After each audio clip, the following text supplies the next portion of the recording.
اچھا ڈاکٹر صاحب، اس میں یہ کہ چونکہ آپ نے کمپیریٹیولی مطالعہ وغیرہ کیا اور ایک مذہبی اور پیچھے پیچھے کا بیک گراؤنڈ کے، آپ تھوڑا سا تقابلی بھی ساتھ تھوڑا سا اس میں مذہب کا چونکہ بتا بھی رہے ہیں، مزید بھی تھوڑا سا ساتھ ساتھ بتاتے جائیں کہ ہمارے جو مذاہب ہیں اور خصوصاً اسلام مسلمان، وہ اصل ان میں کا جو میں چاہتا علماء. نہیں میں چاہتا نہیں کہ اسلام پہ کھلے کھلے اعتراضات کروں، اچھا کیونکہ پھر لوگ پھر جذباتی ہاں، ہو کے وہ سوچتے نہیں نہیں، پھر وہ ان کو وہ لگتا ہے کہ نہیں اسلام پہ اٹیک ہو رہا ہے۔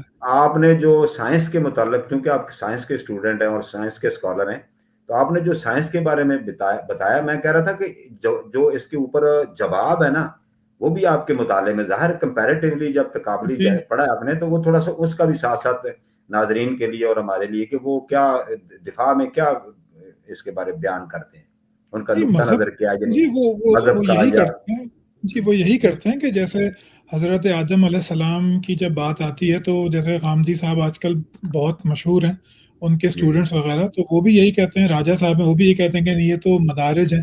دو نقطہ نظر ہوتے ہیں، ایک یہ کہ آپ بالکل انکار کر دیں کہ ایوولوشن ہے ہی غلط، یہ سب اچھا منائی ہوئی بات ہے، تو اس میں راجہ صاحب جیسے لوگ آ جاتے ہیں تو ایوولوشن کو سرے سے مانتے ہی نہیں۔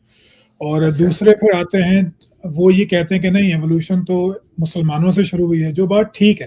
ابن ہوں مسکویہ، اگر ان کا نام صحیح پروناؤنس کر رہا ہوں، انہوں نے اور ایک دو اور ہیں عربی علماء تھے، انہوں نے یہ کہا تھا پہلے ڈارون سے کئی سو سال پہلے کہ انسان جو ہے وہ پودوں سے اور کیچڑ میں رہنے والے جانوروں سے، لیچز وغیرہ سے، ان سے ایوالو ہو کے یہاں تک پہنچا ہے۔ ہوں تو پھر ہم نے اس کو رد کر دیا، بلکہ انٹرسٹنگ بات ایک یاد آئی کہ جب ڈارون کی تھیوری جو تھی اکیڈمی آف سائنس انگلینڈ میں بحث ہو رہی تھی اس کے اوپر، تو اس پہ سب سے بڑا اعتراض یہی تھا کہ یہ تو محمڈن تھیوری ہے، یعنی کہ یہ تو تم محمڈنس سے لے کر آ کے ہمیں بتا رہے ہو، تو ہم کیسے مان لیں گے کہ کرائسٹ کے بجائے ہم محمڈنس کو مان لیں گے؟ تو یہ ایوولوشن ہم لوگ مانتے تھے، پھر ہم نے اس کا انکار کر دیا۔ خیر، دوسری بات یہ کہ ایک تو نظریہ ہو گیا کہ آپ ایوولوشن کا انکار کریں، دوسرا نظریہ یہ ہوتا ہے کہ پھر آپ اس کو کھینچ تان کے ملائیں، جیسے طاہر القادری صاحب ہیں، وہ یہی کہتے ہیں کہ بھائی قرآن مجید یہ جو بتا رہا ہے کہ جو ہے کیچڑ سے پیدا ہوئے، تو یہ وہی سمندری دلدل ہے جس میں پریموڈیل پول جس کو کہا جاتا ہے، کہ جس سے وہ حیات پیدا ہوئی۔ پھر غامدی صاحب اور ان جیسے لوگ باقی بتاتے ہیں کہ یہ آدم علیہ السلام ایک مخصوص انسان کا استعارہ ہے، ان کو تو یہ بتایا گیا، جب ایک انسان ایک مخصوص سطح پر پہنچ گیا تو پھر اس کو یہ شعور اور یہ سب وحی اور یہ سب چیزیں دی گئیں۔ تو ایسی بات نہیں کہ وہ پہلے انسان تھے، وہ پہلے نبی تھے اور انسان اس وقت موجود تھے اور شعوری انسان موجود تھے، تو یہ ان کی ایک تعویل ہوتی ہے۔ لیکن اب اس تعویل کو ہماری پرانی تفسیری روایات حدیث قبول نہیں کرتی، لیکن یہ بہرحال ان کا جواب ہے جہاں تک میں نے پڑھا ہے۔ جی جی، وہ آپ نے جس کا ذکر کیا نا، وہ سورت قرآن پاک کی سورت نوح ہے، جس میں لکھا ہے اور آیت نمبر 71 ہے، اور اللہ نے تمہیں زمین سے نباتات پودوں کی طرح اگایا۔ یہ جی آیت ہاں، واضح کرتی ہے کہ انسان کی تخلیق کو ایک ایسے عمل سے تشبیہ دی گئی ہے جو پودوں کے اگنے سے ملتا جلتا ہے، یعنی جس طرح بیج زمین میں بویا جاتا ہے، پانی اور دوسرے عوامل کی مدد سے وہ نشو و نما پاتا ہے، اسی طرح انسان بھی زمین کے اجزاء سے تخلیق کیا گیا اور اس کی پرورش میں زمین کی نعمتوں سے ہوتی ہے۔ اور پھر ایک دوسری جگہ فرمایا، اور ہم نے خوب پانی برسایا، پھر زمین کو خوب پھاڑا، پھر اس میں اناج اگایا اور انگور اور ترکاریاں اور زیتون اور کھجوریں اور گھنے باغات اور میوے اور چارہ تمہارے اور تمہارے جانوروں کے فائدے کے لیے۔ تو یہ سورت عبس ہے اور آیت نمبر ہے اس کی آئی تھنک 32، اس میں یہ ذکر ہے۔ تو خیر چلیں، کچھ کہنا چاہیں گے اس پہ یا پھر آگے بڑھیں؟ نہیں، میں قرآن مجید پہ اعتراض نہیں کرنا چاہوں گا۔ ہاں چلیں اچھا ٹھیک ہے۔ اچھا اب، اچھا اس میں میرے ذہن میں ایک سوال آیا کہ یہ جو سائنس نے اس کے ارتقاء کے بارے میں جو بگ بینگ تھیوری ہے، اور جو اس پہ تھوڑی کافی آپ نے بات کی، بہت باتیں ہو سکتی ہیں اور چھوٹے چھوٹے نکات ہیں وہ، لیکن اتنے زیادہ وقت آپ کے پاس نہیں ہوگا۔ اچھا سائنس نے ارتقاء کے بارے میں تو بتایا ہے، اس کے اختتام کے بارے میں کیا سائنس کہتی ہے، اس کے بارے میں ہمیں بتائیں ہمارے ناظرین کے لیے اور ہمارے لیے، کہ سائنس جیسے کہ ہمیں اسلام میں یا مذاہب میں کہ یہ دنیا ایک دن فانی ہے، قیامت برپا ہو جائے گی، اور بعد دنیا میں پھر ایک نیا دور وہ قیامت یعنی برپا ہوگی۔ تو بہرکیف سائنس کے حوالے سے آپ ہمیں بتائیں کہ یہ کیا سائنس نے یہ تجربات اور مشاہدات کے شاید یہ ثابت ہو چکا ہے کہ یہ دنیا ایک دن آ کر ختم ہو جائے گی. اس دیکھیں بارے میں اس کیا میں کہتے ہیں؟ دو الگ الگ چیزیں کر لیں. ایک تو یہ ہے کہ انسانی ارتقاء کے بارے میں تو سائنس کچھ نہیں کہہ سکتی. اس کی وجہ یہ ہے کہ انسانی ارتقاء جو ہے وہ اب صرف حالات کا اور موسموں کا مرہون منت رہا نہیں ہے. اب انسان نے ٹیکنالوجی ایجاد کر لی ہے تو وہ پھر وہ کائناتی قوانین سے بہت حد تک آزاد ہو چکا ہے. تو انسان کا ارتقاء کیا ہوگا یہ تو ہم نہیں بتا سکتے, کیونکہ جیسے ایسے چیزیں بڑھتی جا رہی ہیں, ٹیکنالوجی بڑھتی جا رہی ہے, تو وہ ہم یعنی کہ قدرت میں دخیل ہو گئے ہیں. ہم قدرت کو چینج کرنے کی طاقت کافی حد تک آ گئی ہے. تو سائنس کے پاس. تو انسانی ارتقاء کے بارے میں تو ہم نہیں کہہ سکتے کہ کیا ہوگا, لیکن جو کائناتی ارتقاء ہے زمین کا, تو اس کی وہ یہی ہے کہ سورج آہستہ آہستہ گرم ہوتا جا رہا ہے. تو جب تک سورج ایک مخصوص ٹیمپریچر پر ہے, زمین موجود ہے, سورج آہستہ آہستہ گرم ہوتا جائے گا. تو جب وہ ایک مخصوص حد پار کرے گا تو اس زمین پہ کائنات دنیا جو ہے وہ فنا ہو جائے گی, اور پھر سورج گرم ہوتے ہوتے مکمل طور پہ پھٹ جائے گا, پھر وہ بلیک ہول بن جائے گا. اسی طرح ساری کائناتیں, اینڈرومیڈا اور ہماری گیلیکسی جو ہے ملکی وے, یہ کولائڈ ہونے جا رہی ہیں. مجھے صحیح یاد نہیں کتنے بلین سال بعد, لیکن یہ تباہ ہوں گی. تو کائنات آہستہ آہستہ ٹھنڈی بھی ہوتی جا رہی ہے. یعنی ابھی تو کائنات کا جو ٹیمپریچر ہے وہ -270 کیلوین ہے, لیکن کائنات ٹھنڈی ہوتی جا رہی ہے. ایک وقت ایسا آئے گا کہ تمام کی تمام مکمل ٹھنڈی ہو جائے گی. جب کوئی ہیٹ نہیں ہوگی تو کوئی کیمیکل ریئیکشن بھی نہیں ہو سکتا.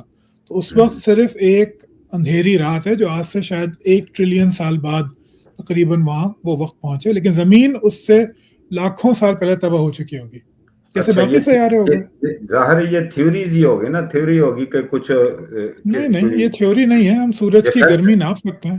جی, ہم سورج کی گرمی ناپ سکتے ہیں. ہمارے پاس بہت ہی چھوٹا ہے, لیکن ہم اسکیل پہ ناپ سکتے ہیں کہ سورج جو ہے وہ گرم ہوتا جا رہا ہے, اس کے اندر جو نیوکلیئر ریئیکشنز ہیں وہ بڑھتے جا رہے ہیں.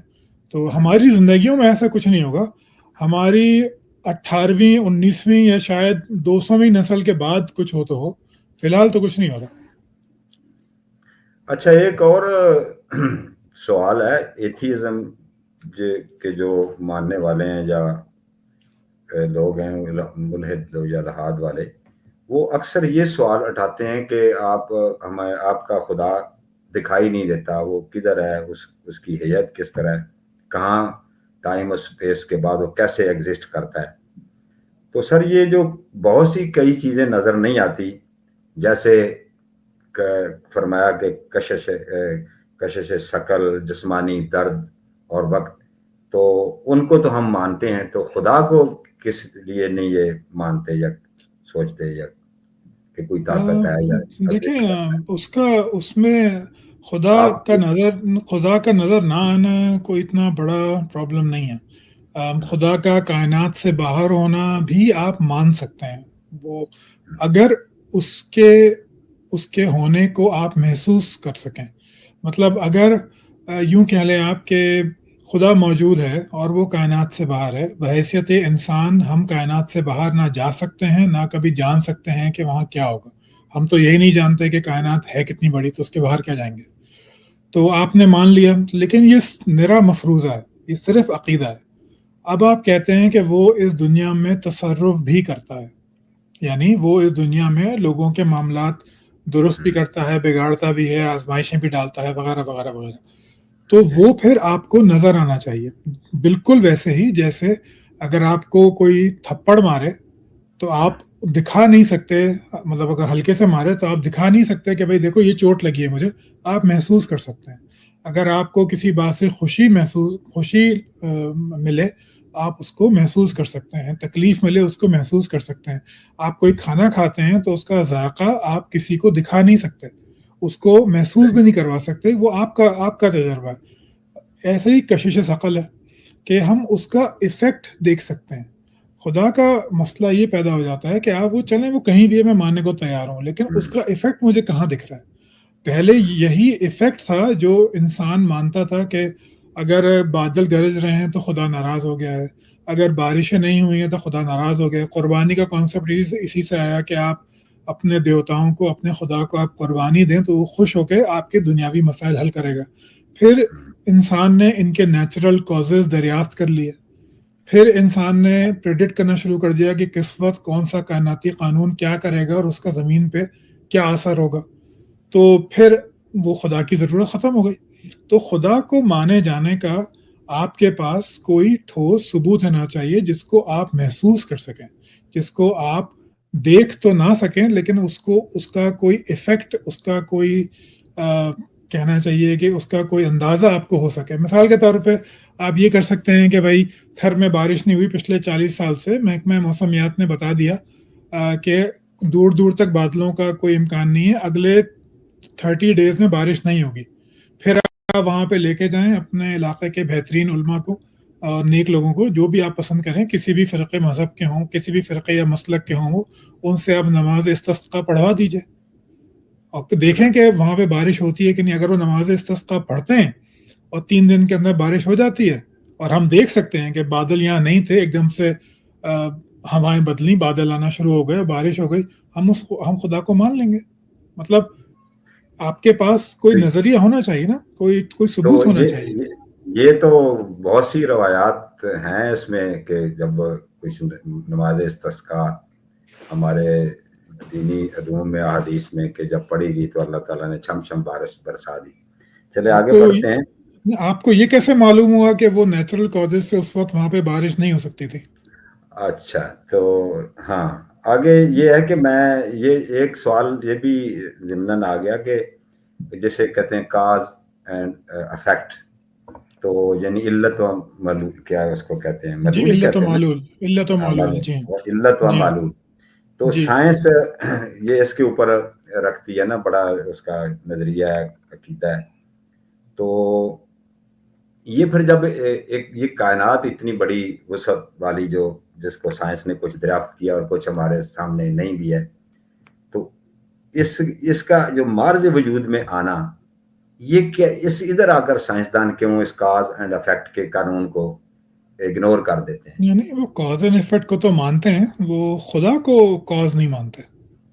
کاز تو ہے، نہیں، وہ جو کاز تو ہے، نہیں، کاز ہے، نہیں ہے۔ لیکن اب یہاں ڈاکٹر غامدی صاحب کا نقطہ میرے ذہن میں آ گیا، وہ کہتے ہیں کہ جب سائنس جو ہے چلتے چلتے جب اس ارتقاء پہ، بگ بینگ پہ جاتے ہیں، وہ سنگولیرٹی اس کو کہتے ہیں، یا ایک نقطے کے پہ چلے، سیل پہ چلے جاتے ہیں جب مادے پہ، تو جہاں سے یہ بگ بینگ ہوا اور پھر کائنات نے ایکسپینڈ کرتی گئی، تو وہ وہاں تک پہنچ جاتے ہیں۔ جب اس سے آگے سائنس سے سوال کیا جاتا ہے کہ اس کے آگے کیا ہے، تو وہ کہتے ہیں اس کے آگے ہمیں کچھ پتہ نہیں ہے، کہ تھیوریز وغیرہ ہو سکتی ہیں، تھیوریز وغیرہ، لیکن ہمیں اس کے بارے میں زیادہ علم نہیں ہے۔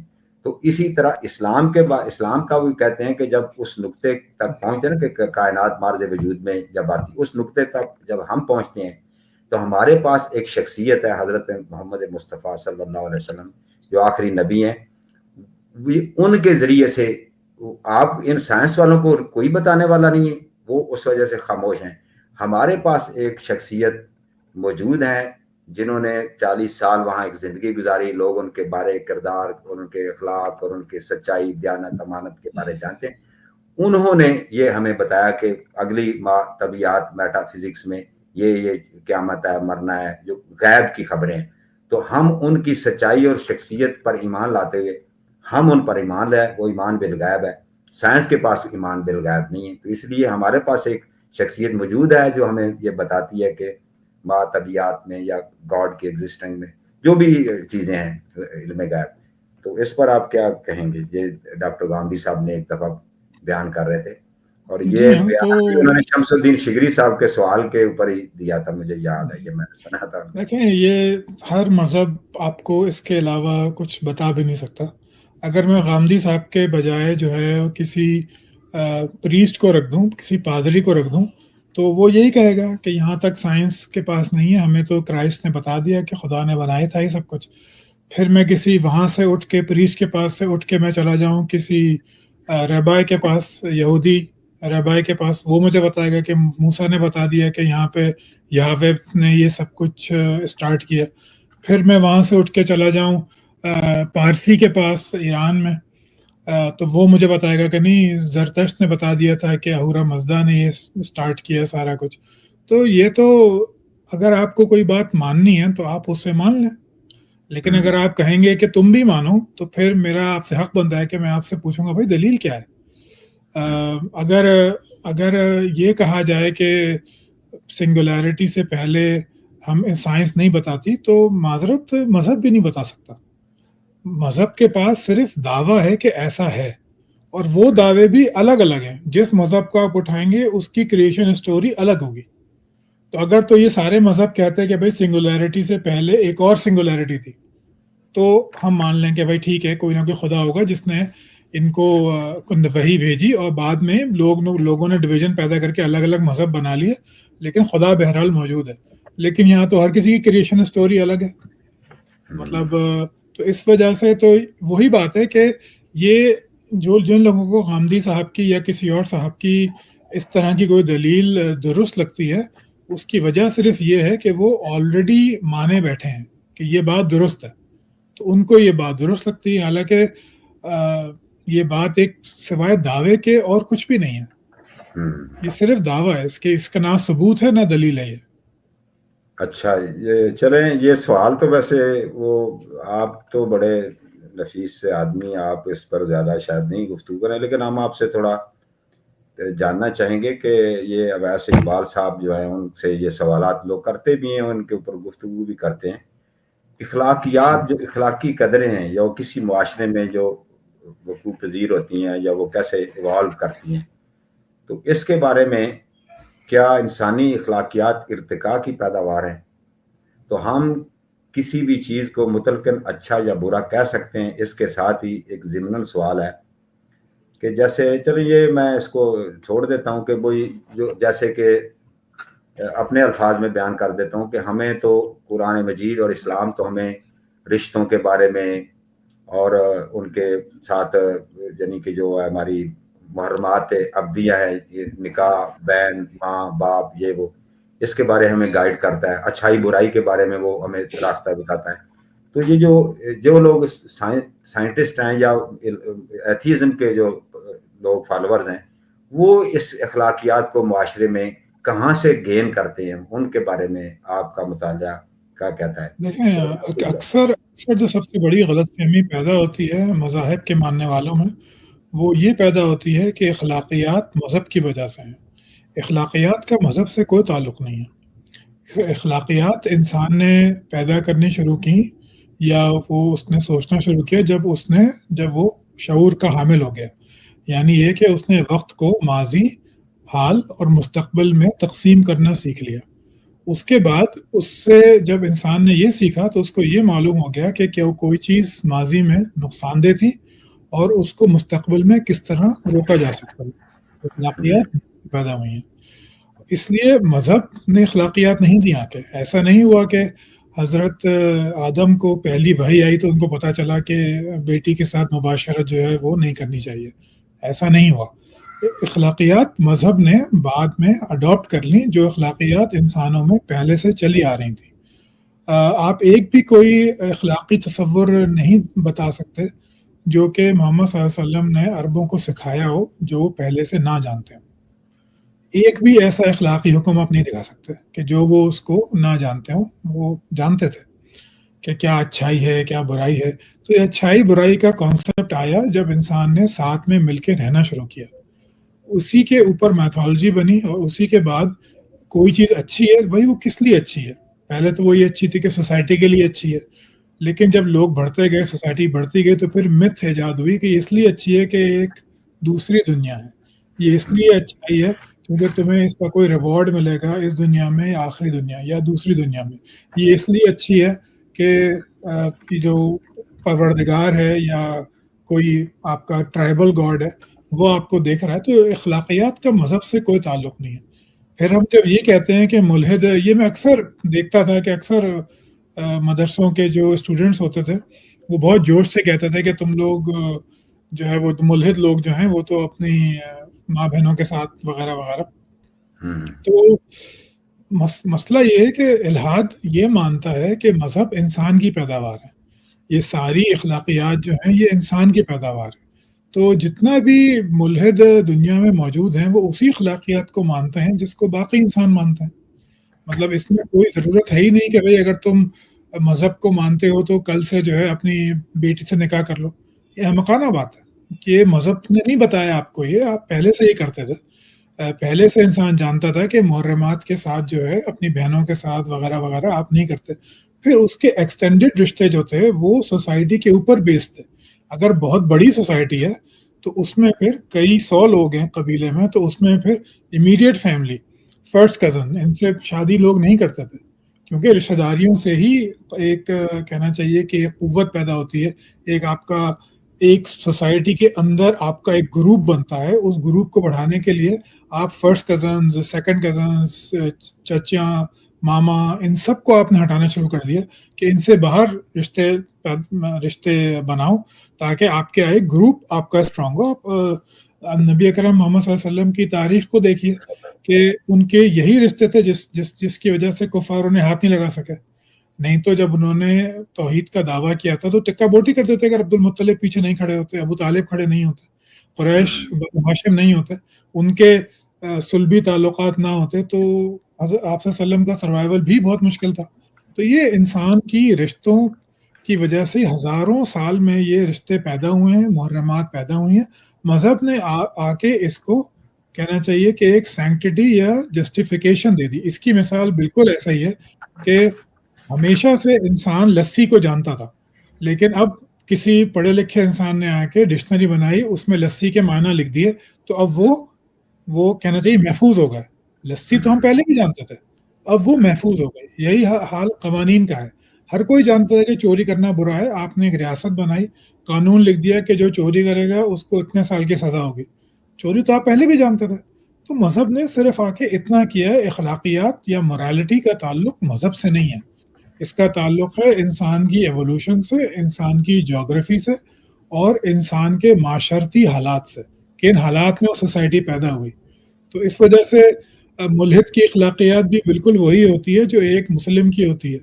دونوں میں کوئی اچھا، فرق نہیں اس میں سر معذرت کے ساتھ یہ ہے کہ جی اسلامی لوگ یا مسلم جو ہے مذاہب کے جو لوگ ہیں، جو ان کا مذہب گائیڈ کرتا ہے، تو وہ اس پر عمل درآمد سختی سے کرتے ہیں، یا کچھ نہیں بھی کرتے تو ان کے جو بھی ہے اچھائی برائی کا، اگر وہ نہیں کرتے تو ان کو اس کو سزا دی جائے گی، یا یوم حساب کے دن ان کا حساب ہوگا. تو وہ اس ڈر سے یا اس خوف سے اللہ کی رضا کے لیے، یعنی ان کے اوپر کوئی جوابدہی ہے. تو ایک جو ملحد شخص ہے جس کو پتا ہے کہ یہی دنیا ہے اور اس کے بعد کوئی نئی زندگی نہیں ہے، دوسری زندگی نہیں ہے، قیامت نہیں ہے، یوم حساب نہیں ہے، تو جب اس کے پاس کوئی جواب دہی نہیں تو وہ اس کو اس میں وہ آزاد نہیں ہے ان چیزوں سے. اس کو جب گناہ ہی نہیں ہے، جی. یا کوئی دیکھیں جواب دہی نہیں ہے کسی کے ہاں. اب میں نے پاکستان میں تقریباً 24 سال گزارے ہیں. آپ ابھی بھی وہاں پہ ہیں. آپ کتنے ایسے مذہبی لوگوں کو جانتے ہیں جو خدا کے ڈر کی وجہ سے چوری چکاری نہیں کرتے، جھوٹ نہیں بولتے؟ میں تو کسی ایک کو بھی نہیں جانتا. تو مطلب مذہب، یہ بات تھیوریٹیکلی درست ہے، تھیوریٹیکلی یہ بات درست ہے، حقیقت میں درست نہیں ہے. عملی طور پہ کوئی کچھ نہیں کرتا، جس کو جو فائدہ ملتا ہے وہ پٹ لیتا ہے فوراً ہی. اور جہاں تک معاشرے میں برائی ختم جب ہوتی ہے جب معاشرے میں قانون مضبوط ہوتا ہے. جب آپ کو اس دنیا میں چھتر لگنے کا یقین ہو تب آپ برائی سے رکتے ہیں.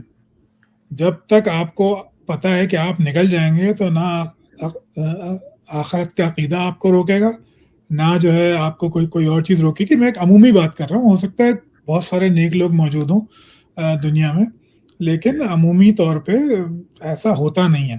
تو ٹھیک ہے، اگر کسی کو یہ بات درست لگتی ہے کہ آخرت کا عقیدہ ایسا ہے تو پھر اس کو دیکھنا چاہیے کہ اس کے آس پاس مذہبی لوگوں میں، چاہے وہ علماء ہوں یا کوئی بھی ہوں، کتنے لوگ ہیں جو اس دعوے کے 50% پر بھی پورے اترتے ہیں. آپ بڑے بڑے نام دیکھ لیں، آپ کہانیاں مل جائیں گی آپ کو. مطلب میں نے ایک زمانے میں بہت زیادہ سوانح حیات پڑھی تھی ولیوں کی اور باقی لوگوں کی، کہانیاں مل جائیں گی، لیکن حقیقت میں ایسا نہیں ہوتا. یہ عقیدہ آپ کو کسی چیز کے کرنے سے روکتا نہیں ہے. عملی طور پہ تھیوریٹیکلی روک دے گا. تھیوریٹیکلی آپ کو یہ لگے گا کہ بھائی آخرت کے جواب دے، رک جاؤ. عملی طور پہ نہیں ہوتا. صحیح. اچھا، ہمارے یہاں یہ تاثر ہے مسلمانوں کے اندر، یہ جو ایتھیسٹ ہوتے ہیں یا اس طرف راغب ہوتے ہیں، اس میں کچھ ایتھیسٹ کی نفسانی خواہشات کا بڑا دخل ہوتا ہے، اور فطرتی طور پر انسان جو ہے نا وہ اپنی خواہش طلب اور اس کی طرف وہ رغبت اختیار کرتا ہے، تو وہ جب دیکھتا ہے کہ دین اور مذہب میں اس کو کافی رکاوٹیں ہیں، قدغن ہیں، اور یہ کرنا ہے یہ نہیں کرنا، تو وہ اس مذہب کو یعنی نفس کی خواہشات کو پورا کرنے کے لیے اکثر لوگ جو نوجوان ہیں وہ اس طرف راغب ہو جاتے ہیں۔ اس پر کتنی اس میں کتنی سچائی ہے؟ اور ساتھ ضمناً ایک اور بھی ہے کہ میں نے ایک دو دفعہ، میرا اتفاق اپنا تجربہ ہے کہ میں یہ ٹویٹر ہے جس کو اب ایکس کہتے ہیں، وہاں نا کچھ سپیس وغیرہ ہوتی تھی، تو ان میں بھی کبھی کبھی بس اسی طرح شوق سے جوائن کر لیتے تھے، تو بات کرنے کا موقع ملا تو وہ جتنے یہ ملحد لوگ ہوتے ہیں نا یہ بڑے بولڈ ہوتے ہیں، اور ان میں نا یعنی کہ بہت مسلمان ان کو مل جائے تو اس کے اوپر یہ بالکل چڑھائی کر دیتے ہیں، اور ایک دم یعنی مگر آپ اجازت دیں تو وہ بدتمیزی کرتے ہیں، تو یعنی کہ آپ جیسے یعنی چلو آپ ابھی تو مطالعہ کر رہے ہیں، آپ کا بھی کوئی نقطہ نظر تو ہم اس میں زیادہ سوال نہیں کرنا چاہتے، تو وہ ایک دم ان سے یہ مجھے شکوہ، اور میں نے ایک نہیں کتنے 2-3 سالوں سے یہ آبزرو کیا ہے، وہ فوراً اس کو تضحیق کرتے ہیں، تان کرتے ہیں، تشنیع کرتے ہیں، مذاق اڑاتے ہیں، اور جب ان کو کسی کی جوابدہی نہیں ہے، کوئی یہ نیکی ہے، کوئی بس اس طرح مذاق، لڑکیاں، عورتیں، مرد و خواتین اخلاق کے ساتھ مخلوط ان کی بیٹھک ہوتی ہے، تو اس میں وہ کوئی بندہ ان کو پھنس جیسے ہی کوئی مسلمان، تو اس کو وہ خوب رگڑتے ہیں۔ تو آپ اس کے بارے میں کیا، آپ کا تجربہ کیا ہے؟ آپ تو مختلف یو کے میں بھی رہے ہیں، یو ایس اے میں اور دیگر ممالک کے بھی جی۔ چونکہ میں نے کئی فورمز کو جوائن کیا فیس بک پہ اور اس کے علاوہ جو کہ الحاد کے خلاف تھے، کیونکہ پہلی کوشش تو آپ کی یہی ہوتی ہے نا کہ بھائی اپنے مذہب کو بچاؤں میں، تو میرا تجربہ علماء کے ساتھ بھی ایسا ہی ہے کہ جب آپ ان سے سوال پوچھیں تو فوراً ہی ماں بہن اور شلوار اور تیری ماں اور اس پہ آ جاتے ہیں۔ تو اس کا قصور انسانی نفسیات کا ہے کہ جب آپ کی وابستگی کسی چیز کے ساتھ علمی کے بجائے شدید جذباتی ہو جاتی ہے، اور آپ کا مقصد سمجھنا، سمجھانا، کریٹیکل تھنکنگ کو پروموٹ کرنا نہیں ہوتا، آپ کو اگلے بندے کو ضد اور ذلیل کرنا ہوتا ہے، تو پھر آپ اس طرح کے ہتھ کنڈے کرتے ہیں۔ کسی بھی ملحد کو اگر وہ کسی مسلمان سے بات کرے، کبھی بھی کوئی مذہبی شاعر کی، مذہبی شخصیات کی گستاخی نہیں کرنی چاہیے، کسی حال میں بھی نہیں کرنی چاہیے۔ اور یہی حال مسلمانوں کا بھی ہے کہ اگر آپ سمجھتے ہیں کہ الحاد والے گمراہی کے گڑھے میں گرے ہوئے ہیں اور آپ ان کو نکالنا چاہتے ہیں، تو آپ ان سے علمی بات کریں، آپ ان سے عملی بات کریں، آپ ان کے دلائل کا رد دلائل سے کریں۔ گالی دینے سے، ماں بہن کرنے سے اور بےہودگی کرنے سے وقتی طور پہ شعور آپ کو خوشی مل جاتی ہے، لیکن اس سے آپ کا دین، چاہے وہ اسلام ہو یا کوئی اور دین ہو، اس کو کوئی فائدہ نہیں ہوتا۔ اور دوسری بات جو آپ نے کی نفسانی خواہشات والی، تو دیکھیں اس کو آپ ایک دوسرے طریقے سے بھی دیکھ سکتے ہیں۔ اس کو آپ یہ بھی سوچ سکتے ہیں کہ مذہب جو پابندیاں لگاتا ہے، لیکن وہ تو درست ہیں، لیکن وہ اپنی سچائی کے طاقتور ثبوت نہیں دیتا، اسی لیے انسان اپنی نفسانی خواہشات کو پورا کرنا جائز سمجھتا ہے۔ اس کی مثال آپ اس طرح لیں کہ اگر ایک ڈاکٹر آپ کو بتایا کہ آپ کو ڈائبٹیز ہو گئی ہے، اب آپ کو مٹھائیاں وغیرہ نہیں کھانی، لیکن اس ڈاکٹر پہ آپ کو بھروسہ نہیں ہے کہ یار یہ تو، اس کو تو انگریزی کا ایک لفظ بھی نہیں آتا ہے، تو بالکل ہی گواروں کی طرح بیٹھا ہوا ہے، تو آپ اس کی ہدایت کو پورا نہیں کریں گے، نہیں مانیں گے۔ تو بالکل ایسے ہی ملحد بھی ہوتے ہیں، وہ مذہب کو سمجھتے ہیں، جانتے ہیں، لیکن کیونکہ مذہب نے اپنی سچائی کو ثابت نہیں کیا، تو اس لیے اس کے لگائی ہوئی پابندیاں بھی ان کے نزدیک کوئی اہمیت نہیں رکھتی۔ بعض اوقات ایسا ہوتا ہے کہ جب وہ نیا اسلام، کرسچینٹی یا ہندوازم چھوڑتے ہیں، تو ہندو ایتھیسٹ ہوگا تو سب سے پہلے وہ گائے کی چانپ کھا رہا ہوگا، مسلمان ہوگا وہ شراب پی رہا ہوگا، کرسچن ہوگا تو وہ کچھ اور، کرسچن میں تو خیر شریعت ہے ہی نہیں، کچھ منع ہے ہی نہیں، تو وہ کچھ اور کر رہا ہوگا، اوپنلی کسنگ وغیرہ کر رہا ہوگا۔ تو مطلب کہنے کا یہ کہ جب مذہب نے اپنے آپ کو سچ ثابت ہی نہیں کیا، تو پھر یہ مطالبہ کہ ملحد اپنے نفس کی خواہشات کے جیسے ملحد بنتے ہیں، زیادہ مضبوط دعویٰ ہے نہیں۔